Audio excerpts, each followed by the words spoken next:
নমস্কার প্রিয় দর্শকগণ, unique astrology YouTube channel পক্ষ থেকে আপনাদের আন্তরিক শুভেচ্ছা এবং অনেক অনেক ভালোবাসা জানাই। পাপমোচিনী একাদশীর মাহাত্ম্য। শ্রীকৃষ্ণের আশীর্বাদে এই 7টি রাশির ইচ্ছা পূরণ হতে চলেছে। সেই 7টি রাশি কোন কোন রাশি তা আমি আজকের ভিডিওতে বিস্তারিতভাবে আলোচনা করব। তা জানার জন্য অবশ্যই ভিডিওটি প্রথম থেকে শুরু করে শেষ পর্যন্ত দেখুন, এবং যারা নতুন রয়েছেন তারা অবশ্যই চ্যানেলটিকে লাইক, সাবস্ক্রাইব এবং শেয়ার করুন। এবং এই পাপমোচিনী একাদশী তিথিতে কি উপায় করবেন, যা করলে আপনারা ইচ্ছা পূরণ ঘটতে চলেছে আপনাদের এবং আপনারা কোটিপতি হতে পারেন।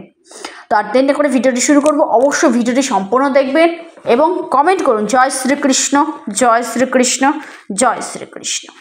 চৈত্র মাসের কৃষ্ণপক্ষের একাদশী তিথির নাম ও মাহাত্ম্য সম্পর্কে শ্রীকৃষ্ণ বলেছেন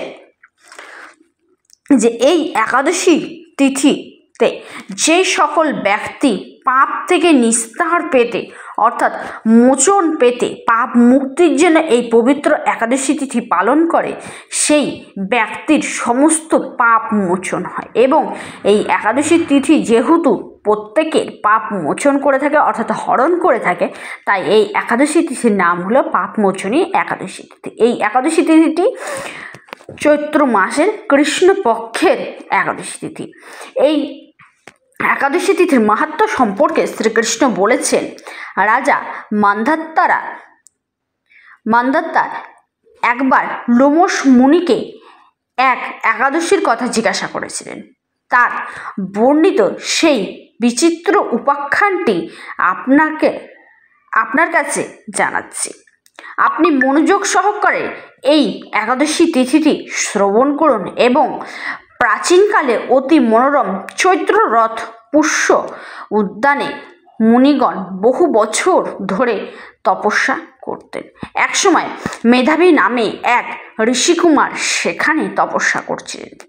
মঞ্জু ঘোষা নামে এক সুন্দরী অপ্সরা তাকে বশীভূত করতে চাইল, কিন্তু ঋষির অভিশাপের ভয়ে সে আশ্রমের থেকে বেশ খানিকটা দূরে গিয়ে তার বাড়ি অর্থাৎ তার যে আশ্রয়খানা সেটা কিন্তু তৈরি করে। সে সেখানে আশ্রয় নিতে লাগলো এবং বীণা বাজিয়ে অর্থাৎ বীণা বাদ্যযন্ত্র বাজিয়ে মধুর সুরে সে গান করতে লাগলো। একদিন মঞ্জু ঘোষা মেধাবী ঋষিকুমারকে দেখে কামবাণে পীড়িত হয়ে পড়ে এবং তিনি একদিক থেকে ঋষি মেধাবীও অপ্সরার অনুপম সৌন্দর্য দেখে মুগ্ধ হন। তখন সেই অপ্সরা মুনিকে নানা হাব ভাব দৃষ্টিভঙ্গি দিয়ে কটাক্ষ দ্বারা বশীভূত করে ফেলে। ক্রমে কাম পরবশত মুনি সাধন ভজন বিসর্জন দিয়ে তার আরাধ্য দেবকে বিস্মৃত হন।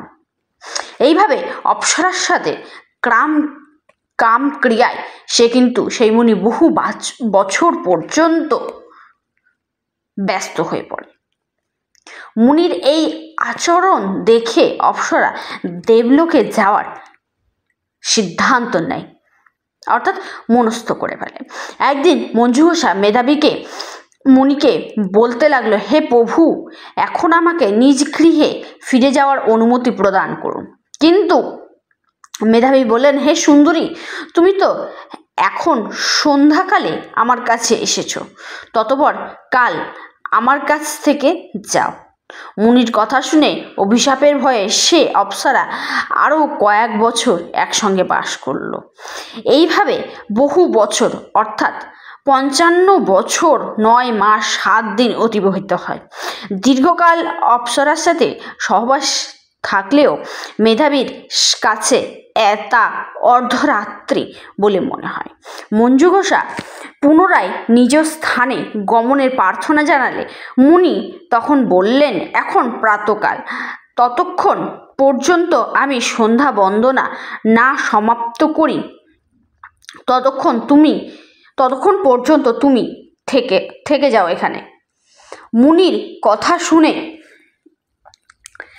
মুনির এরূপ কথা শুনে অপ্সরা বিস্মিত হয়ে পড়ে এবং তাকে বলে ওঠে যে, হে মহামুনি, আপনি কত বছর, বহু কাল, কত দিন আপনি ঈশ্বরের ভজনে বিরত ছিলেন, আপনি কাম বাসনায় আপনি কিন্তু লিপ্ত ছিলেন।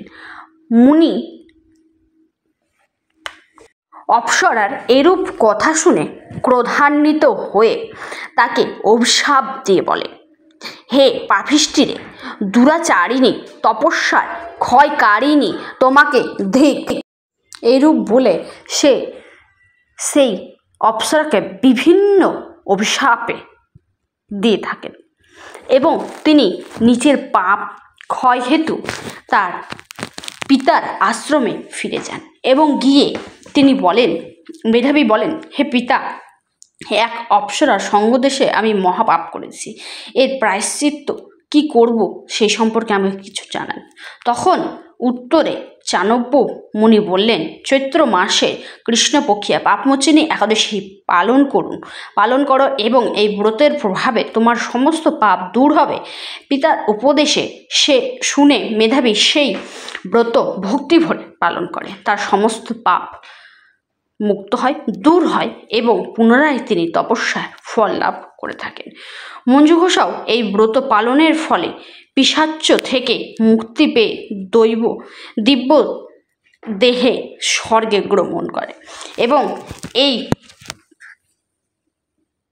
একাদশীর তিথি, যে একাদশীর যে ব্রতটি রয়েছে, যেই ব্যক্তি পাঠ এবং শ্রবণ করবে তার সমস্ত পাপ মুক্তি হবে। এই একাদশী তিথি পালন করবে যেই ব্যক্তি, শ্রীকৃষ্ণ তার সমস্ত পাপ হরণ করবেন।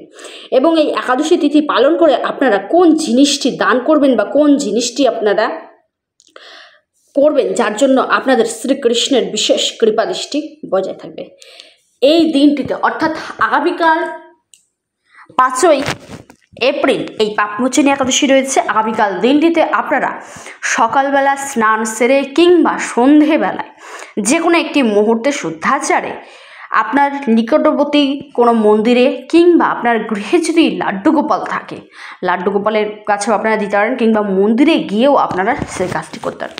একটি ঘিয়ের প্রদীপ জ্বালাবেন এবং সেখানে মাখন এবং মিষ্টির ভোগ নিবেদন করুন। সেই ভোগ নিবেদন করবেন এবং ছোট বাচ্চাদেরকে লাড্ডু খাওয়ান। এতে আপনারা কিন্তু আপনাদের যতই বড় পাপ থাকুন না কেন সেখান থেকে আপনারা কিন্তু মুক্তি পাবেন। কোন রাশিগুলি যারা শ্রীকৃষ্ণের আশীর্বাদে তাদের ইচ্ছা পূরণ ঘটতে চলেছে? নাম্বার 1 রাশি মকর রাশি, মকর রাশি, কুম্ভ রাশি, সিংহ রাশি, তুলা রাশি, ধনু রাশি, কর্কট রাশি, বৃষ রাশি, মিথুন রাশি এবং মেষ রাশি। ভিডিওটি এ পর্যন্তই। নমস্কার।